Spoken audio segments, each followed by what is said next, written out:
રોજ સવારે અને સાંજે દેવી કવચનો પાઠ અવશ્ય સાંભળવો. કોમેન્ટમાં જય માતાજી લખવાનું ભૂલશો નહીં. દેવી કવચ. ઓમ ચંડિકા દેવીને નમસ્કાર. માર્કંડેયજીએ કહ્યું, હે પિતામહ, જે આ સંસારમાં પરમ ગોપનીય અને મનુષ્યનું બધી રીતે રક્ષણ કરનારું છે, અને જેને તમે અત્યાર સુધી બીજા કોઈ સામે પ્રગટ ન કર્યું હોય એવું કોઈ સાધન મને કહી બતાવો.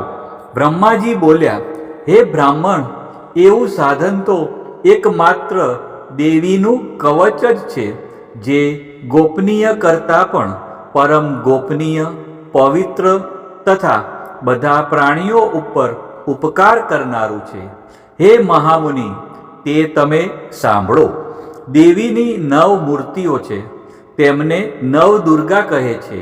તેમના અલગ અલગ નામો બતાવવામાં આવે છે. પહેલું નામ શૈલપુત્રી છે, બીજું નામ બ્રહ્મચારિણી છે, ત્રીજું ચંદ્રઘંટાના નામે પ્રસિદ્ધ છે, ચોથી મૂર્તિને કુષ્માંડા કહે છે, પાંચમી દુર્ગાનું નામ સ્કંદ માતા છે, છઠ્ઠી દુર્ગાનું નામ કાત્યાયની છે, સાતમું સ્વરૂપ કાલરાત્રિ, આઠમું સ્વરૂપ મહાગૌરી અને નવમી દુર્ગા એટલે સિદ્ધિદાત્રી. આ બધા નામ વેદ ભગવાન દ્વારા કહેવાયા છે. જ્યારે કોઈ મનુષ્ય અગ્નિથી સળગી રહ્યો હોય, યુદ્ધભૂમિમાં શત્રુઓથી ઘેરાઈ ગયો હોય, સંકટમાં ફસાઈ ગયો હોય તેનું, તથા કોઈ ભયથી ડરી ગયો હોય અને મા દુર્ગાનું શરણ લીધું હોય તેનું ક્યારેય કોઈ અમંગળ થતું નથી. યુદ્ધના સમયે મુશ્કેલી હોવા છતાં પણ તેને કોઈ વિપત્તિ ઉદ્ભવતી નથી. તેને શોક, દુઃખ અને ભય પ્રાપ્ત થતા નથી. જેમણે દેવીનું ભક્તિપૂર્વક સ્મરણ કર્યું છે તેમનો અભ્યુદય નક્કી છે. હે દેવી, જેઓ તમારું ચિંતન કરે છે તેમનું તમે ચોક્કસ કલ્યાણ કરો છો અને રક્ષણ કરો છો. ચામુંડા દેવી પ્રેત ઉપર આરૂઢ થયેલા હોય છે અને વારાહી પાડા પર સવારી કરે છે. ઐન્દ્રીનું વાહન ઐરાવત હાથી છે. વૈષ્ણવી ગરુડ પર આવે છે અને માહેશ્વરી આખલા પર આરૂઢ થયેલા છે. કૌમારીનું વાહન મોર છે. વિષ્ણુપ્રિય લક્ષ્મી કમળ પર વિરાજમાન છે અને તેમના હાથમાં લાલ કમળ છે. આખલા પર આરૂઢ થયેલ દેવી ઈશ્વરીએ શ્વેત વસ્ત્ર ધારણ કરી રાખ્યા છે. બ્રાહ્મી હંસ પર બેઠેલા છે અને બધા જ આભૂષણો ધારણ કર્યા છે. આ બધી દેવીઓ માતાઓ યોગ શક્તિઓથી સંપન્ન છે, જેઓ અનેકવિધ આભૂષણો પહેરવાથી શોભે છે. તેમણે અનેક રત્નો ધારણ કર્યા છે, ક્રોધથી ભરેલી છે અને ભક્તોનું રક્ષણ કરવા રથમાં બેઠેલી છે. આ દેવીઓના હાથમાં શંખ, ચક્ર, ગદા, શક્તિ, હળ, મૂષળ, ખેટક, તોમર, કુહાડી, દોરડું, કુંત, ત્રિશૂળ અને ઉત્તમ ધનુષ્ય ધારણ કરેલા છે. દૈત્યોના શરીરનો નાશ કરવો અને ભક્તોને અભયદાન આપવું, દેવતાઓનું હિત કરવું એ તેમના શસ્ત્ર ધારણનો ઉદ્દેશ છે. મહારૌદ્ર રૂપ, અત્યંત ઘોર, પરાક્રમી, મહાબલી અને મહા ઉત્સાહયુક્ત હે દેવી, તમે મહાન ભયનો નાશ કરનારા છો. તમને મારા નમસ્કાર છે. તમારી સામે જોવું પણ મુશ્કેલ છે. શત્રુઓનો ભય વધારનારા હે જગદંબિકા, મારું રક્ષણ કરો. પૂર્વ દિશામાં ઐન્દ્રી શક્તિ મારું રક્ષણ કરે. અગ્નિખૂણામાં અગ્નિશક્તિ, દક્ષિણ દિશામાં વારાહી તથા નૈઋત્ય ખૂણામાં ખગધારિણી મારું રક્ષણ કરે. પશ્ચિમ દિશામાં વારુણી અને વાયવ્ય ખૂણામાં હરણ પર સવારી કરનારા દેવી મારું રક્ષણ કરો. ઉત્તર દિશામાં કુમારી અને ઈશાન ખૂણામાં શૂલધારિણી મારું રક્ષણ કરો. હે બ્રહ્માણી, તમે ઉપરની બાજુએ મારું રક્ષણ કરો. હે વૈષ્ણવી, તમે નીચેની બાજુએ મારું રક્ષણ કરો. આ જ પ્રમાણે શબ જેનું વાહન છે તે ચામુંડા દેવી 10 દિશાઓમાં મારું રક્ષણ કરો. જયા આગળની બાજુએ અને વિજયા પાછળની બાજુએ રક્ષણ કરે. ડાબા ભાગે અજિતા દેવી, જમણા ભાગે અપરાજિતા મારું રક્ષણ કરે. ઉદ્યોતિની શિખાનું રક્ષણ કરે અને ઉમા મારા મસ્તક પર વિરાજિત થઈને મારું રક્ષણ કરે. માલાધરી દેવી મારા કપાળનું અને યશસ્વીની મારી ભમરોનું રક્ષણ કરે. ત્રિનેત્રા ભમરોના મધ્ય ભાગનું અને યમઘંટા દેવી નાસિકાઓનું રક્ષણ કરે. શંખીની દેવી બંને આંખોના મધ્ય ભાગનું રક્ષણ કરે અને દ્વારવાસીની દેવી કાનોનું રક્ષણ કરે. કાલિકા દેવી ગાલોનું તથા શાંકરી દેવી કાનોના મૂળ ભાગનું રક્ષણ કરે. સુગંધા દેવી નાસિકાઓનું અને ચર્ચિકા દેવી ઉપરના હોઠનું રક્ષણ કરે. અમૃતકલા દેવી નીચેના હોઠનું અને સરસ્વતી દેવી જીભનું રક્ષણ કરે.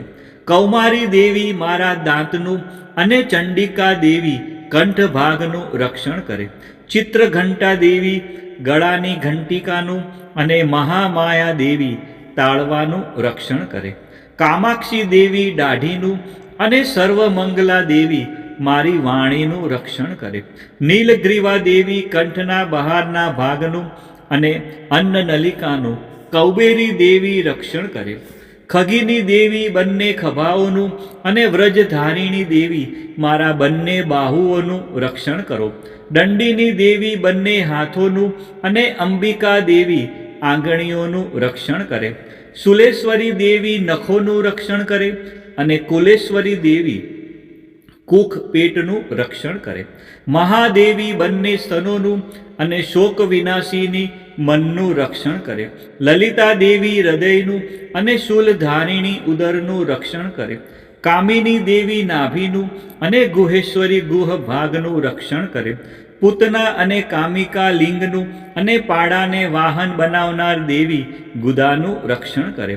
ભગવતી દેવી કટી પ્રદેશનું અને ઘૂંટણોની રક્ષા વિંધ્યવાસિની દેવી કરે.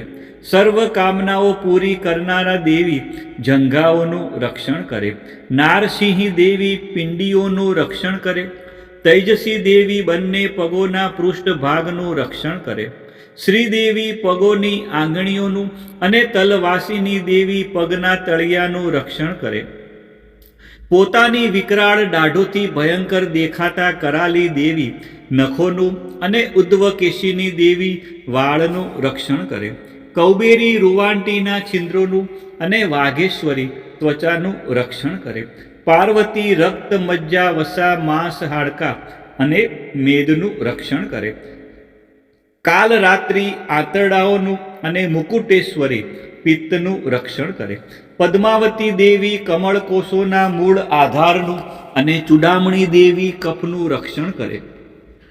જ્વાળામુખી દેવી નખોના તેજનું અને અભેગા સમસ્ત સાંધાઓનું રક્ષણ કરે. હે બ્રહ્માણી, તમે મારા વીર્યનું રક્ષણ કરો. હે છત્રેશ્વરી, મારી છાયાનું રક્ષણ કરો. હે ધર્મધારિણી, મારા અહંકાર, મન અને બુદ્ધિનું રક્ષણ કરો. હે વ્રજ ધારણ કરનાર દેવી, મારા પ્રાણ, અપાન, વ્યાન, ઉદાન અને સમાનનું રક્ષણ કરો. કલ્યાણથી શોભતા હે દેવી, મારા પ્રાણનું રક્ષણ કરો. યોગીની દેવી રસ, રૂપ, ગંધ, શબ્દ અને સ્પર્શનું અને હે નારાયણી, તમે મારા સત્વ, રજ અને તમો ગુણનું રક્ષણ કરો. વારાહી આયુષ્યનું રક્ષણ કરે. વૈષ્ણવી ધર્મનું રક્ષણ કરે તથા ચક્ર ધારણ કરનારા દેવી યશ અને કીર્તિ, લક્ષ્મી અને ધનનું તેમજ વિદ્યાનું રક્ષણ કરો. હે ઇન્દ્રાણી, તમે ગોત્રનું રક્ષણ કરો. હે ભૈરવી દેવી, પત્નીનું રક્ષણ કરો.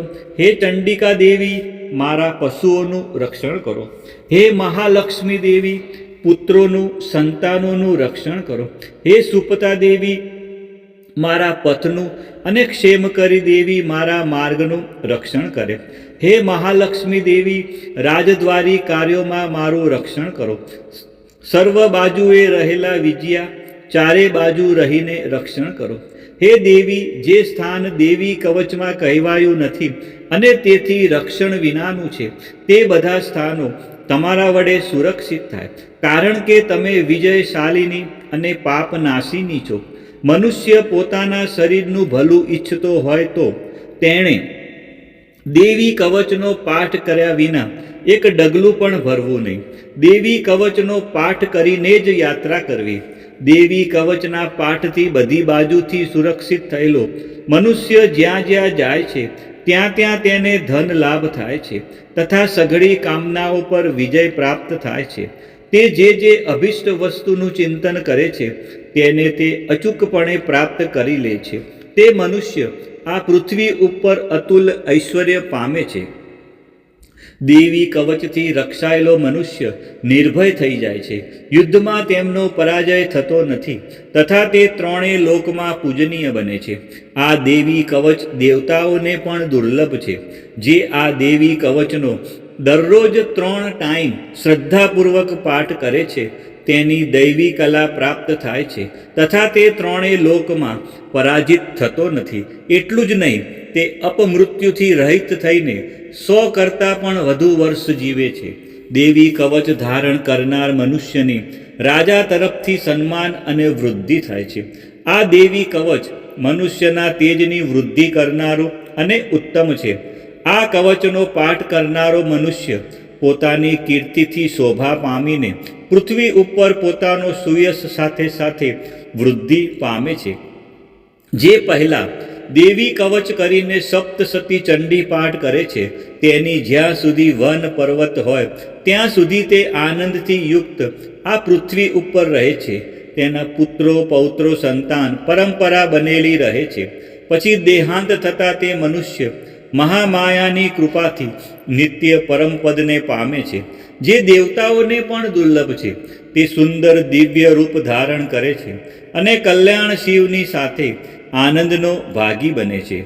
બોલો શ્રી અંબે માત કી જય, ચામુંડા માત કી જય, ખોડિયાર માત કી જય, ઉમિયા માત કી જય, મહાકાળી માત કી જય, બહુચર માત કી જય, 64 જોગણી માત કી જય. આ પ્રમાણે રોજ સવારે અને સાંજે દેવી કવચનો પાઠ અવશ્ય સાંભળવો અને કોમેન્ટમાં જય માતાજી લખવાનું ભૂલશો નહીં અને વિડીયોને લાઈક કરવાનું પણ ભૂલશો નહીં.